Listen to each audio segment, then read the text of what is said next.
പക്ഷെ ഇതൊക്കെ ആണെങ്കിലും ശാന്തികൃഷ്ണയുടെ ഏറ്റവും നല്ല സിനിമയായിട്ട് ഇപ്പോഴും പ്രേക്ഷകർ കാണുന്നൊരു സിനിമയുണ്ട്, ഫിലോമിന ചേച്ചി. വിലോപന ചേച്ചി. ഫിലോമിന ചേച്ചി, അത് എല്ലാവരും ഉണ്ട്. പപ്പു ചേട്ടനുണ്ട്, മുരളിയുടെ കൂടെയാണ്. മുരളി, ആരും ഇല്ല പാവം. അതാണ് ഞാൻ പറയുന്നത്. അതായത് ശാന്തികൃഷ്ണയ്ക്ക് കിട്ടിയ ഒരു വലിയൊരു ഭാഗ്യം എന്ന് പറഞ്ഞാൽ കേരളത്തിലെ ഒരുമാതിരിപ്പെട്ട എല്ലാ പ്രഗത്ഭ നടന്മാരോടൊപ്പം അഭിനയിക്കാൻ that was A real luck. എനിക്ക് അത് ഭാഗ്യം തന്നെയാണ്. വേണമെങ്കിൽ മുരളിച്ചേട്ടൻ നമ്മുടെ അടുത്ത സുഹൃത്തായിരുന്നു, കേരള ടി വിയുടെ ഡയറക്ടർ ബോർഡ് മെമ്പറായിരുന്നു. ഒരുപാട് ഞങ്ങൾ ഇൻറ്ററാക്ട് ചെയ്തിട്ടുണ്ട്. ഇത്രയും കഴിവും ടാലൻറ്റും ഉള്ള ഒരു നടൻ മലയാള സിനിമയിൽ അപൂർവമായിട്ടുണ്ടായിരുന്നു. ഇപ്പോഴുള്ള മമ്മൂട്ടി മോഹൻലാലിനോടൊപ്പം ഒക്കെ കിടപിടിക്കാൻ പറ്റുന്ന, അതുപോലെ ചില തലങ്ങളിൽ തീക്ഷ്ണമായി നിൽക്കാൻ പറ്റുന്നൊരു നടൻ. വിട്ടുപോയവരെ കുറിച്ച് എനിക്കൊരാളൊന്ന് ചോദിക്കാൻ വേണ്ടിയിരിക്കും, നോക്കട്ടെ. ഹായ് ബാവേ, നയം വ്യക്തമാക്കണേ. 1993 നമ്മൾ രണ്ടുപേരും സ്റ്റേറ്റ് അവാർഡ് വാങ്ങാൻ വേണ്ടിയിട്ട് ഒരേ വേദി പങ്കിട്ടു.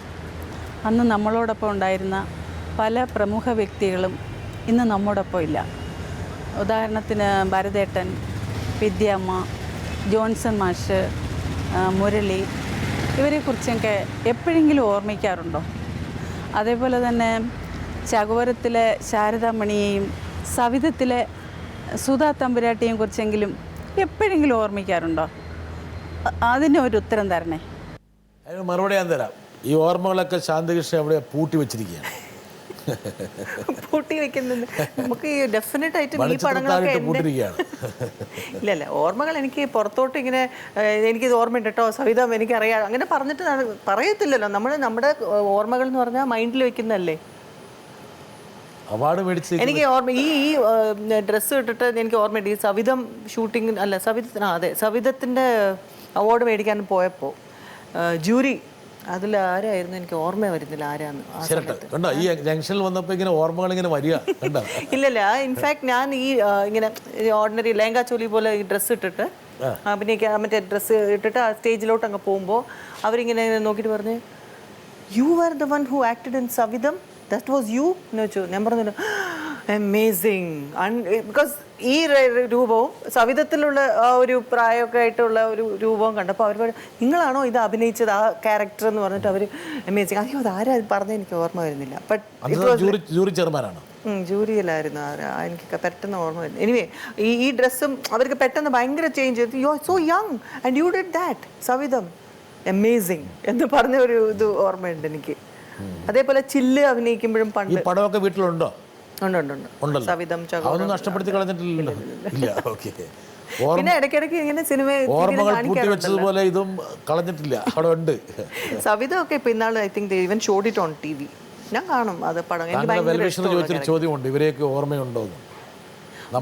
മാധുവായിട്ട് കോൺടാക്ട് ഉണ്ടായിരുന്നു ഞാൻ US പോയപ്പോൾ. നമ്മുടെ മാധു സവിധത്തിൽ അഭിനയിക്കും. ഇൻഫാക്ട് അവൾ പോലും ഫേസ്ബുക്കിൽ ഷീ ഹാഡ് റിട്ടൺ ചേച്ചി ഓർക്കുന്നുണ്ടോ ഞാൻ ആ പാട്ട് മൗനസരോവർ പാട്ട് പാടിയപ്പോൾ എനിക്കത് ഓർമ്മയുണ്ടോ ആ സീൻസ് എല്ലാം എന്ന് എൻ്റെ അടുത്ത് ചോദിച്ച്. ഞാൻ മനോഹരമായ പാട്ടായിരുന്നു, ബ്യൂട്ടിഫുൾ സോങ്. ചിത്രയ്ക്ക് അവാർഡ് കിട്ടിയ പാട്ടല്ലേ അതിപ്പോ ശാന്തികൃഷ്ണൻ പാടിയിട്ട് ഞങ്ങളൊന്ന് എനിക്ക് ആ പാട്ട് അറിയില്ല രണ്ടുപേരെയൊന്നും വിളിക്കണം ചെറുതായിട്ട്. മൗനസരോവരമാകി ഉണർന്നു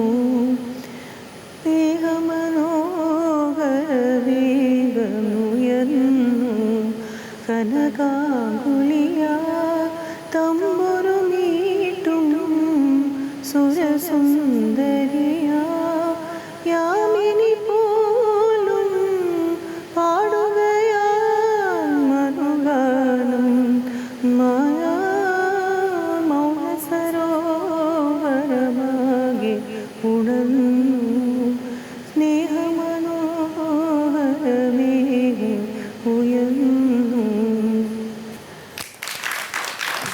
പാട്ട് പഠിച്ചുകൊണ്ടായിരിക്കാം വേണമെങ്കിൽ ഈ പറഞ്ഞ സോങ് സീക്വൻസിലൊക്കെ നന്നായിട്ട് അതിന്റെ ഭാവം സിങ്ക് ആയിട്ട് ഭാവം കൊടുക്കാൻ പറ്റുന്നുണ്ട്. ഇതിലും ഉണ്ടല്ലോ വിഷ്ണു ലോകത്ത് ആദ്യ വസന്തമേ, അത് നല്ല പാട്ടല്ലേ.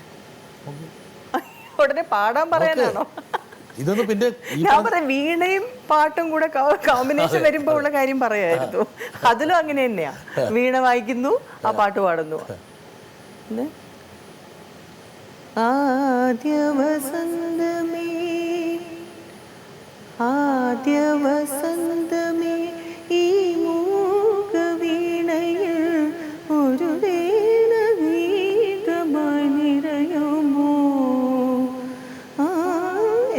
അറിയില്ല.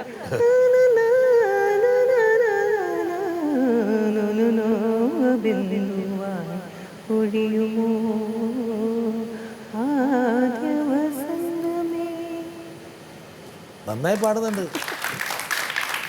ഞാൻ അടുത്ത പ്രാവശ്യം ഇന്റർവ്യൂവിന് വരുമ്പോൾ ഞാൻ ലിറിക്സ് ഒക്കെ ഇങ്ങനെ ലോഡ് അടുത്ത പ്രാവശ്യം ഒരു ഇന്റർവ്യൂ കൂടി ഉണ്ട്.